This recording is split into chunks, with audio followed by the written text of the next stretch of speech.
কখনো কোনো অভিজাত বারে বসে আয়েশ করে বিয়ারের গ্লাসে চুমুক দিচ্ছেন, কখনো 5 তারকা হোটেলের লাউঞ্জে বসে সারছেন বৈঠক, আবার কখনো বিলাসবহুল ভবনের ছাদে আপন মনে হেঁটে বেড়াচ্ছেন, হাতে দামি ঘড়ি আর পরনে স্টাইলিশ পোশাক।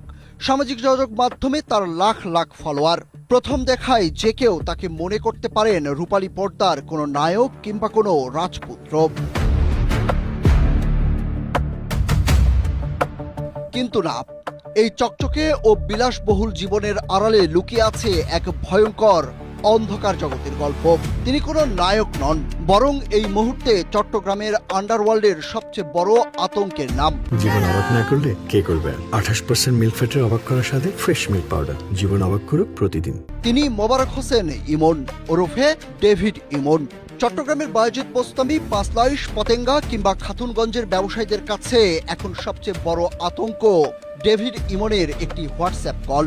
গত 1 মাসেই বিভিন্ন ব্যবসায়ীকে হুমকি দিয়ে এই চক্র হাতিয়ে নিয়েছে 1.5 কোটি টাকারও বেশি। সবশেষ শিকার চকবাজারের ইন্টারনেট সেবা প্রতিষ্ঠান ডিডিএন। বিদেশি নম্বর থেকে ফোন করে সোজা 2 কোটি টাকা চাঁদা দাবি করেন ডেভিড ইমন। হুমকি দিয়ে বলেন, ব্যবসা করতে হলে 2 কোটি টাকা দেবেন, না হলে এখন থেকে আমার ছেলেরা ব্যবসা করবে। এই হুমকির ঠিক 2 দিনের মাথায় সিনেমা স্টাইলে দিন দুপুরে 30 থেকে 35 জনের একটি সশস্ত্র সন্ত্রাসী দল হামলা চালায় সেই অফিসে। লুটে নেয় বেতনের জন্য রাখা 35 লাখ টাকা। হুমকি দিয়ে প্রকাশ্যে গুলি ছোড়া সবই যেন ডেভিড ইমনের বাঁ হাতের খেলা। কিন্তু প্রশ্ন হলো, চট্টগ্রাম কাঁপানো এই নতুন ডনকে কেন ছুঁতে পারছে না পুলিশ? সামাজিক যোগাযোগ মাধ্যমে ভিডিও পোস্ট করে ডেভিড ইমন দাবি করেছেন তিনি আছেন দুবাইয়ের কোনো এক বিলাসবহুল আস্তানায়। দেশের আইন প্রয়োগকারী সংস্থাকে বুড়ো আঙুল দেখিয়ে সামাজিক যোগাযোগ মাধ্যমে একের পর এক তার রাজকীয় জীবনের ভিডিও ভেসে বেড়াচ্ছে।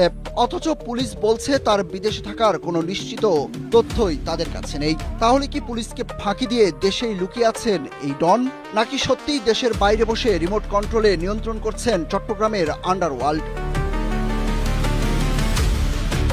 আইন শৃঙ্খলা রক্ষাকারী বাহিনী যখন বলছে তাকে ধরার জন্য অভিযান চলছে, তখন সাধারণ মানুষের প্রশ্ন একটাই, চট্টগ্রামের এই নতুন ডন ডেভিড ইমনকে কি আদৌ পুলিশ কখনো গ্রেপ্তার করতে পারবে, নাকি আন্ডারওয়ার্ল্ডের এই ডন চিরকালই থেকে যাবেন ধরাছোঁয়ার বাইরে? Suraj Ahmed, Asia post.